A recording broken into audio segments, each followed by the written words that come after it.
Hi everyone, இன்றைக்கி packing சீரீஸில் வெண்ணிலா cup cake எப்படி பண்ணுறதுன்னு பார்க்கலாம். க்ளீனான பவுலில் ஒரு முட்டை மீடியம் சைஸ் உடைச்சி ஆட் பண்ணிக்கிறேன். ஆட் பண்ணதுக்கப்புறமா வெண்ணிலா எசன்ஸ் 1/2 டீஸ்பூன் ஆட் பண்ணிக்கிறேன். நான் யூஸ் பண்ணுறது புஷ் பிராண்ட் வெண்ணிலா எசன்ஸ் தான். இந்த வெண்ணிலா எசன்ஸ் யூஸ் பண்ணும்போது எக் ஸ்மெல் கம்ப்ளீட்டாக போயிடும்.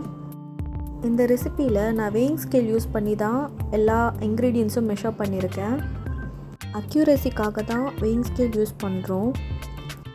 பவுடர் பண்ண சுகர் 50 கிராம் ஆட் பண்ணிக்கிறேன். கொஞ்சம் கொஞ்சமாக ஆட் பண்ணிக்கிறேன்.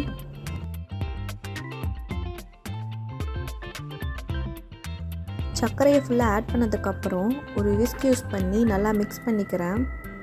இந்த ரெசிபிக்கு பவுடர் சுகர் தான் ஆட் பண்ணணும். நீங்கள் இந்த நார்மல் சுகர்லாம் இதில் ஆட் பண்ணக்கூடாது.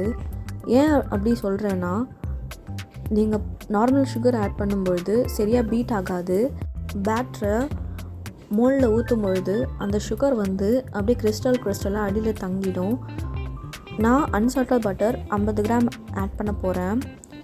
பட்டர் நீங்கள் ஃபிங்கர் வச்சிங்கன்னா இந்த மாதிரி லைட்டான இம்ப்ரெஷன் வரணும். பட்டர் ரூம் டெம்பரேச்சரில் இருக்கக்கூடாது. நீங்கள் பீட் பண்ணும்பொழுது அது நார்மலாக மெல்ட் ஆகிடும். ஆட் பண்ண பட்டரை விஸ்க் யூஸ் பண்ணி உடச்சி விட்டுட்டு நல்லா மிக்ஸ் பண்ணிக்கிறேன். இந்த ரெசிபிக்கு ஹேண்ட் விஸ்கே போதும்.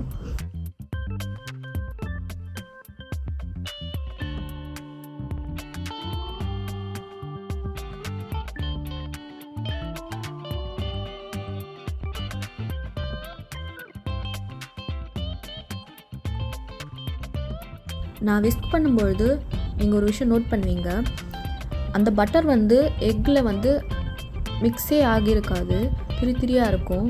இப்போ நான் என்ன பண்ண போகிறேன்னா 1 டீஸ்பூன் நான் எடுத்து வச்சுருக்க மைதாவிலேருந்து இதில் எடுத்து ஆட் பண்ணுறேன். ஆட் பண்ணி நல்லா மிக்ஸ் பண்ணும்பொழுது அந்த பட்டர் திரியாக இருக்காது அண்ட் குயிக்காக மிக்ஸ் ஆகிடும். நீங்களே பாருங்கள் எவ்வளோ குயிக்காக மிக்ஸ் ஆகிடுச்சு அப்படின்ட்டு. மைதா 50 கிராம் எடுத்திருக்கேன். இதில் பேக்கிங் பவுடர் 1/4 டீஸ்பூன் ஆட் பண்ணிக்கிறேன். நான் யூஸ் பண்ணுறது வேக்கிஃபீல்ட் பேக்கிங் பவுடர் தான். ஆட் பண்ணிவிட்டு நல்லா மிக்ஸ் பண்ணிக்கிறேன். இந்த மாவை தான் நான் 1 டீஸ்பூன் எடுத்து அந்த எக்கில் நான் ஆட் பண்ணினேன். பீட் பண்ணி வச்ச எக்கில் நான் மிக்ஸ் பண்ணி வச்சுருக்க மைதாவை கொஞ்சம் கொஞ்சமாக ஆட் பண்ணி மிக்ஸ் பண்ணிக்கிறேன். ஓவர் மிக்ஸ் பண்ணக்கூடாது இதுலேயும், ஏன்னா மைதாவில் க்ளூட்டின்னு சொல்லிட்டு ஒரு ஃபேக்டர் இருக்குது. நீங்கள் அதிகமாக மிக்ஸ் பண்ணும்பொழுது க்ளூட்டின் ப்ரொடியூஸ் ஆகி அந்த கப் கேக் சாஃப்டாக இருக்காது, ஹார்ட் ஆகிடும். அதுக்காக தான்.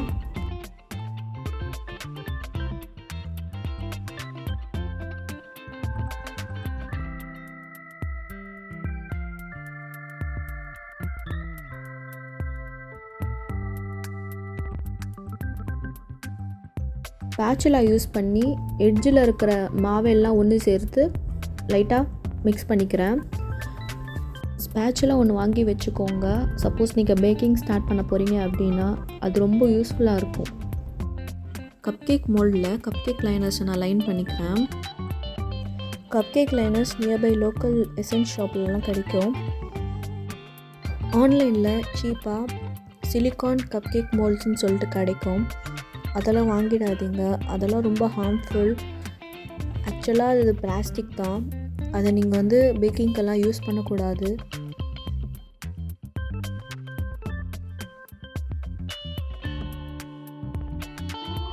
கப்கேக் லைனர்ஸில் பேட்டரை நான் ஃபில் பண்ணிக்கிறேன்.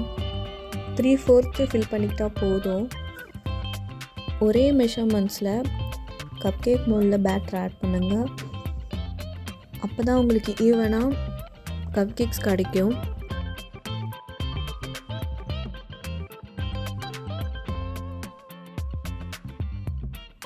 டேப்லாம் பண்ணணும்னு அவசியம் இல்லை. அப்படியே எடுத்து ஓவனில் வச்சு பேக் பண்ண வேண்டியது தான்.